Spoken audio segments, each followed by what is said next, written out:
Everyone, welcome to daily current affairs. Date है आज 9 नवंबर। देखते हैं कौन कौन सी न्यूज़ इंपॉर्टेंट है। तो पहली न्यूज़ है गॉडेस अन्नपूर्णा से। तो रिसेंटली क्या हुआ कि एक एंशियंट ओल्ड गॉडेस अन्नपूर्णा जी की मूर्ति थी, तो जो कि कनाडा में थी। तो यहीं की मूर्ति थी, वो करीब करीब 100 साल बाद जो है वापस इंडिया आ रही है। तो आइडल को रिसीव किया है एएसआई ने, जो कि आर्कियोलॉजिकल सर्वे ऑफ इंडिया है, और इसको अपने ओरिजिनल स्थान पर रखा जाएगा, जो कि इसका है काशी विश्वनाथ मंदिर। यहीं से इसको 1913 के आसपास इसके स्मगलिंग करके यहाँ से ले गए थे। और अगर बात करें गॉडेस अन्नपूर्णा की, तो ये जो है वो फूड की देवी हैं, goddess of food. She is also known as manifestation of the goddess Parvati. और कहा जाता है कि ये जो पार्वती जी हैं, ये उनका अवतार हैं। और the idol has bowl of kheer in one hand. एक हाथ में आपको एक खीर का कटोरा देखने को मिलेगा, और दूसरे हाथ में जो है वो आपको स्पून देखने को मिलेगा। तो इनको जो है वो अन्न की देवी माना जाता है, इसीलिए इनको अन्नपूर्णा देवी बोला जाता है। तो काशी विश्वनाथ मंदिर की बात करें तो ये बनारस में है। बनारस को हम कई नामों से जानते हैं, काशी या बनारस।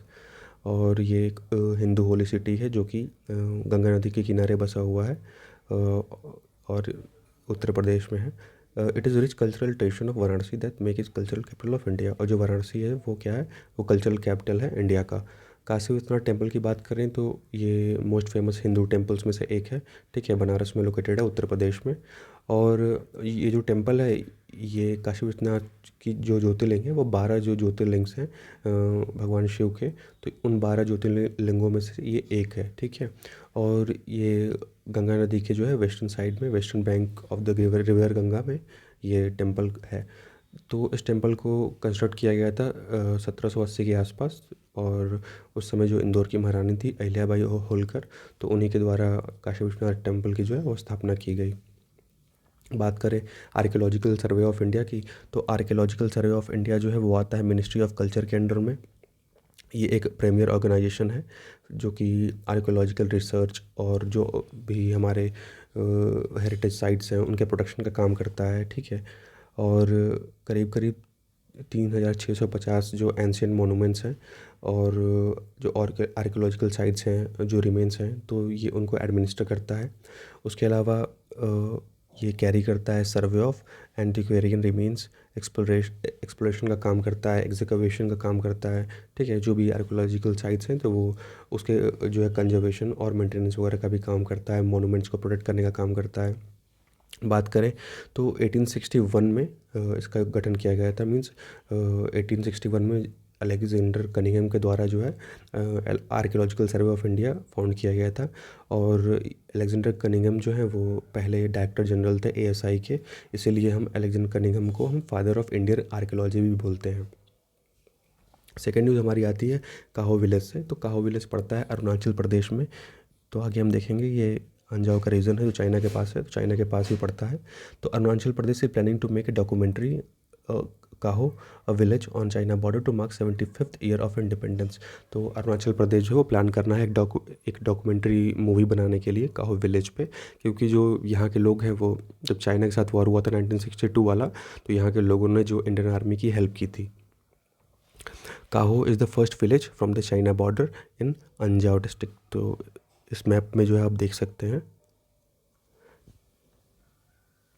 यहाँ पे अंजाव डिस्ट्रिक्ट है, और अंजाव डिस्ट्रिक्ट में ही ये चाइना का जो बॉर्डर लगता है यहाँ पे, तो यही पड़ता है काहो डिस्ट्रिक्ट।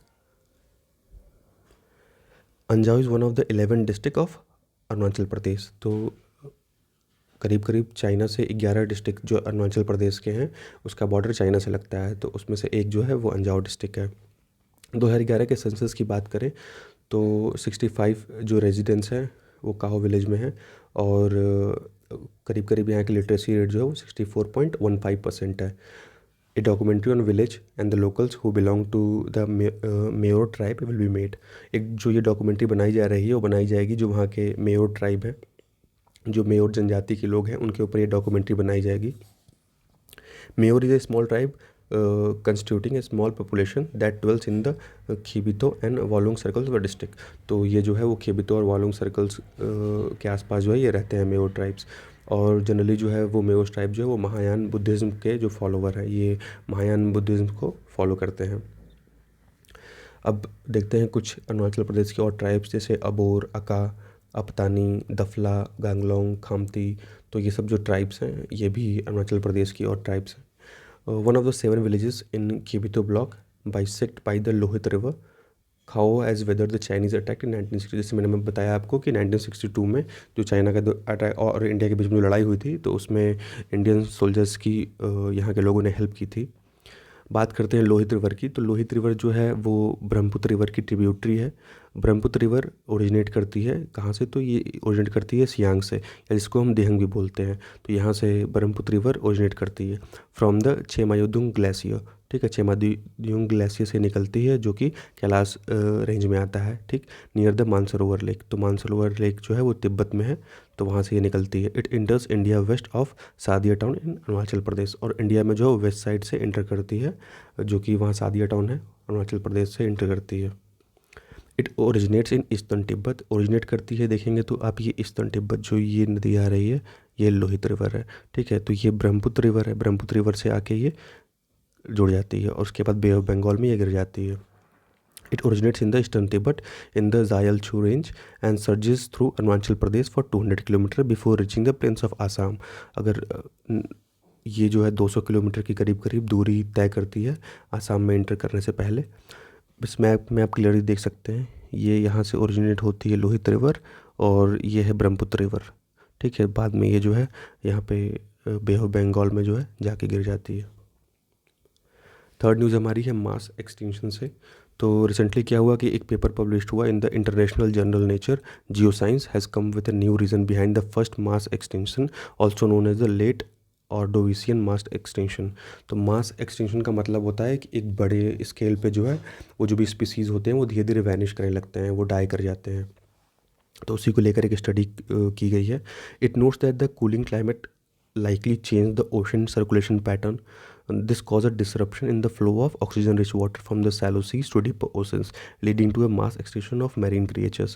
तो इस स्टडी का मानना ये है कि क्लाइमेट के चेंज की वजह से, क्लाइमेट ज़्यादा कूल होने की वजह से जो है जो ओशन का जो सर्कुलेशन पैटर्न है उसमें चेंज आया, उसकी वजह से जो वाटर है उसमें ऑक्सीजन की कमी हो गई और उसी की वजह से जो है जो मैरीन क्रिएचर्स थे, पानी में रहने वाले जो जीव जंतु थे वो एक्सपायर कर गए, उसकी वजह से वो उनकी डेथ हो गई। बात करें मास एक्सटेंशन की, तो mass extinction event is a species vanish much faster than they are replaced. तो इसमें क्या होता है, जो स्पीसीज़ बहुत जल्दी से वैनिश करने लगते हैं, डेड वो डाई कर जाते हैं बहुत जल्दी से। This is usually defined about 75% of the world species being lost in a short amount of geological time. तो करीब करीब अगर बात करेंगे तो 2.8 मिलियन ईयर्स के अंदर अंदर जो है करीब करीब 75% की जो वर्ल्ड स्पीसीज़ हैं वो डाई कर गई। तो अब देखते हैं करीब करीब कुछ 5 मास एक्सटेंशन अभी तक हो चुके हैं। तो पहला जो मास एक्सटेंशन हुआ वो हुआ था 445 मिलियन ईयर्स अगो, जिसमें 85% ऑफ स्पीसीज जो है वो डाई कर गई थी। सेकंड जो मास एक्सटेंशन हुआ वो हुआ 375 मिलियन ईयर्स पहले, और उसमें करीब करीब 75% ऑफ द वर्ल्ड स्पीसीज वो डाई कर गई थी। तो जो पहला मास एक्सटेंशन हुआ उसको हम ऑर्डोविशियन मास एक्सटेंशन के नाम से जानते हैं। ठीक, जो दूसरा मास एक्सटेंशन हुआ उसको हम डेवोनियन मास एक्सटेंशन के नाम से जानते हैं, और जो तीसरा मास एक्सटेंशन हुआ उसको हम पर्मियन मास एक्सटेंशन के नाम से जानते हैं। ये करीब करीब हुआ था 250 मिलियन ईयर्स पहले। इसमें 95% ऑफ द स्पीसीज जो है वो डाई कर गई थी, एक्सटेंड कर गई थी। चौथा जो एक्सटेंशन है उसको हम बोलते हैं ट्रायसिक मास एक्सटेंशन। ठीक है, इसमें करीब करीब अर्थ की 80% जो स्पीसीज़ है वो डाई कर गई थी, जिसमें कुछ संख्यों में जो है डायनासोर्स भी प्रेजेंट थे, वो भी इसमें इंक्लूडेड हैं। तो जो फोर्थ मास एक्सटेंशन है उसको हम बोलते हैं ट्रायसिक मास एक्सटेंशन, और इसमें अर्थ की करीब करीब 80% स्पीसीज़ जो है वो डिक्लाइन कर गई थी, डाई कर गई थी। जो फिफ्थ मास एक्सटेंशन है उसको हम बोलते हैं क्रिटेशियस मास एक्सटेंशन। ठीक है, ये करीब करीब 65 मिलियन ईयर्स पहले हुआ था, जिसमें जो नॉन एवियन डायनासोर्स वगैरह हैं वो डिक्लाइन कर गए थे, वो भी डाई कर गए थे। तो यहाँ इमेज में देख सकते हैं पहला जो एक्सटेंशन है, ठीक है, इसमें करीब 60-70% डाई किए। तो यहाँ जो पहले मास एक्सटेंशन में जो इनके डेथ का जो रीज़न था वो बताया जाता है कि ज़्यादा ठंडी मीन्स ज़्यादा आइस एज का जो टाइम था उसकी वजह से ये चीज़ हुआ। तो ये ऑर्डोविशियन पीरियड का टाइम था 445 मिलियन ईयर्स पहले। ठीक है, फिर देखते हैं डेवोनियन जो सेकंड है हमारा। तो इसमें क्या हुआ कि इसमें मैरीन एनिमल्स डाई करते हैं, क्योंकि एकाएक जो है ऑक्सीजन लेवल्स में ड्रास्टिक ड्रॉप देखने को मिला, बहुत तेज़ी से ऑक्सीजन लेवल गिरने लगे। तो उसकी वजह से जो है यहाँ पे करीब करीब 75% जो स्पीसीज़ है वो एक्सटिंक्ट कर गए।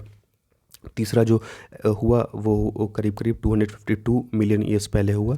तो ये इसमें बताया जाता है कि एस्ट्रॉयड्स की वजह से ये जो वॉल्केनिक एक्टिविटी है उसकी वजह से 95% ऑफ द स्पीसीज जो है वो डिक्लाइन कर गए।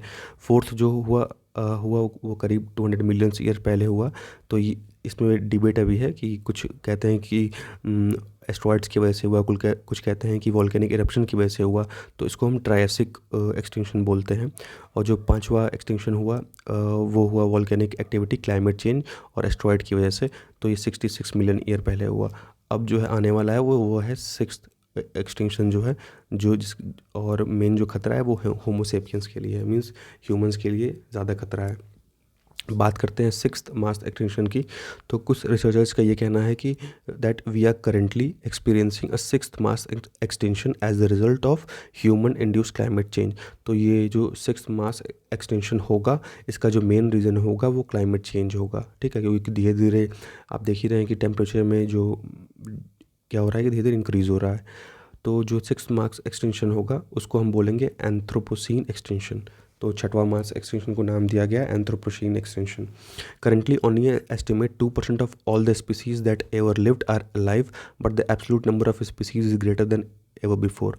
तो अभी ये अंदाज़ा लगाया जा रहा है कि करीब करीब जो अभी जितनी स्पीसीज़ बची हुई हैं वो केवल पहले के मुकाबले में सिर्फ 2% है। ये नंबर और भी कम हो सकता है, ठीक है। It is describe as the most serious environment problem since the loss of species will be permanent. तो सीधी बात है कि स्पीसीज़ का एक्सटेंशन का मतलब कि वो चीज़ परमानेंट होगी, फिर वो दोबारा वो स्पीसीज़ जो है दोबारा नहीं आ पाएंगी। जैसे एग्जांपल हम देखें डायनासोर्स का, तो अब तो डायनासोर्स एक्सटिंग करेगा तो बिल्कुल है ही नहीं, ना कभी हो सकता है कि दोबारा वापस आए। The loss of species has been occurring since human ancestor developed culture over 11,000 years ago. तो जो लॉस ऑफ स्पीसीज़ है ये करीब करीब 11,000 ईयर्स से ही जो है धीरे धीरे शुरू हुआ। और उसके बाद बात करेंगे तो एग्रीकल्चर हम लोगों ने डेवलप किया था, एग्रीकल्चर का जो डेवलपमेंट हुआ वो करीब 11,000 ईयर्स पहले हुआ। Since then the human population has increase from about 1 million to 7.7 billion. तो उस समय से लेकर अगर अब का कंपेयर करें तो उस समय हमारी पॉपुलेशन 1 मिलियन के आसपास थी और अब करीब करीब 7.7 बिलियन के आसपास है। तो बहुत ज़्यादा डिफरेंस है दोनों चीज़ में। अब इम्पैक्ट देखते हैं कि पॉसिबल इम्पैक्ट क्या है। तो the extinction of the species cause tangible impact such is in the form of A loss in crop pollination and water purification. तो क्रॉप पॉलिनेशन में आपको लॉस देखने को मिलेगा, वाटर के प्यूरिफिकेशन में लॉस देखने को मिलेगा। सीधी बात है कि कोई भी अगर एक स्पीसीज़ भी अगर एक्सटिंक्ट करती है, कोई भी एक स्पीसीज़ अगर एक्सटिंक्ट की तो जो पूरा फूड चेन है वो गड़बड़ हो जाएगा। फूड चेन अब एक स्पीसीज़ का पे अगर इफेक्ट पड़ता है तो कहीं ना कहीं सब लोग जो भी चीज़ें स्पीसीज़ हैं वो एक दूसरे से जुड़ी हुई हैं फूड चेन से, ठीक है। तो अगर किसी एक पर्टिकुलर लोग पे इफेक्ट पड़ता है तो उसका इफेक्ट बाकियों पे भी देखने को मिलेगा। The effect of extinction are expected to worsen the genetic and cultural variability which would change the entire ecosystem. और इसका इफेक्ट आपको पूरे इंटायर इकोसिस्टम पे देखने को मिलेगा। When genetic variability and resilience is reduced, its contribution to human welfare may be lost. अब next news है हमारी Haryana state employment of local candidates act से। तो रिसेंटली क्या हुआ कि हरियाणा गवर्नमेंट ने ये कहा कि हम जो है सिर्फ अपने यहाँ जो लोकल लोग हैं जो हमारे यहाँ के निवासी हैं उनको हम करीब करीब 75% रिजर्वेशन देंगे, जो भी वहाँ की जो प्राइवेट कंपनीज़ वगैरह हैं उसमें। तो ये जो लॉ इम्प्लीमेंट किया जा रहा है ये इम्प्लीमेंट किया जाएगा 15 जनवरी 2022 से ये लागू हो जाएगा। It requires firm with 10 or more employees to reserve 75% of all jobs offering a salary less than 30,000 a month for eligible candidate of state domicile. तो जो भी कंपनीज 30,000 से कम की सैलरी दे रही हैं तो वहाँ पे जो है 75% रिजर्वेशन होगा जो स्टेट के निवासी हैं, जो वहाँ के रहने वाले हैं हरियाणा के, तो उनके लिए 75% रिजर्वेशन होगा वहाँ के जॉब्स में। Jobs will be provided in various companies societies trust. अब देखिए ये जो जॉब है जो वहाँ की कंपनीज़ हो गई, सोसाइटी हैं, ट्रस्ट हैं, ठीक है, या लिमिटेड लाइबिलिटी पार्टनरशिप फर्म्स हैं। तो जो भी स्टेट में कंपनी सोसाइटीज़ ट्रस्ट वगैरह प्रेजेंट हैं वो सब जो होंगे वो 75% जो है वो रिजर्वेशन देंगे जो वहाँ के डोमिसाइल हैं, जो वहाँ के निवासी हैं हरियाणा के रहने वाले। Jobs will be provided in various companies, societies, trust and limited liability partnership firms situated in the state.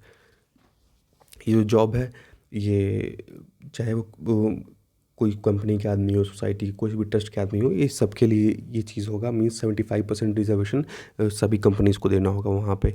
The move is aimed at disallowing the influx of talent from other parts of the country even in sectors like IT and IT enable services. तो IT sector हो या IT enable services का sector हो, ठीक है, तो हर चीज़ में जो है ये हर जगह 75% रिजर्वेशन देना अनिवार्य होगा। जो ऐसा नहीं करता है तो वहाँ पे जो है इसके लिए पनिशेबल, एक तरह से ये पनिशेबल ऑफेंस की कैटेगरी में भी इसको ला दिया गया है। The law will be applicable for 10 years, और ये 2022 से लागू, 2022 से लेकर के ये चलेगा 2033 तक, 10 साल के लिए है। The state government also relax the residency domicile requirement from 15 to 5 years.